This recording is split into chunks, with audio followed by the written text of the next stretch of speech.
Dengue প্রতিরোধে নামলো তাম্রলিপ্ত পৌরসভা। বর্ষার সময় প্রতি বছরই রাজ্যে ডেঙ্গির প্রকোপ বাড়ে। এর মধ্যে মৃত্যু হয়েছে ডেঙ্গিতে, তাতেই বাড়ছে উদ্বেগ। 21শে জুলাই কলকাতার হাসপাতালে ডেঙ্গিতে আক্রান্ত হয়ে এক মহিলার মৃত্যু হয়েছে। নদিয়ার রানাঘাটের বাসিন্দা ওই মহিলার বয়স ৪৫। বেলেঘাটার হাসপাতালে চিকিৎসাধীন ছিলেন তিনি।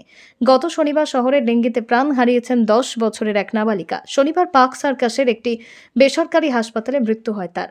এরপরেই নড়ে চড়ে বসেছে রাজ্য সরকার। রাজ্য সরকারের নির্দেশ অনুযায়ী তমলুক মহকুমা শাসকের দপ্তরে আগেই বৈঠক সিদ্ধান্ত হয় ডেঙ্গু প্রতিরোধ করতে তাম্রলিপ্ত পৌরসভা এলাকায় হাইড্রেনগুলোকে পরিষ্কার করতে হবে।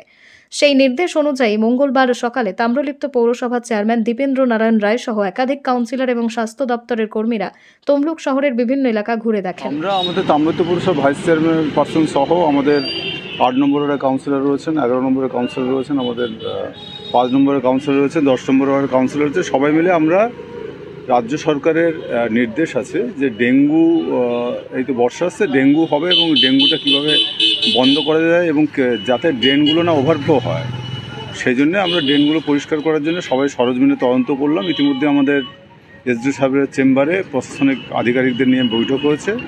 আগামী 30 তারিখ থেকে আমরা শুরু করব, আগামী রবিবার থেকে আমরা শুরু করব ড্রেন পরিষ্কার এবং অন্যান্য যে সমস্ত এনক্রোচমেন্ট সেগুলো আমরা রিমুভাল করব। সেই ব্যাপারে আমরা কালকের মাইক প্রচার করব এবং সমস্ত জনসাধারণের আমরা সহযোগিতা চাইব।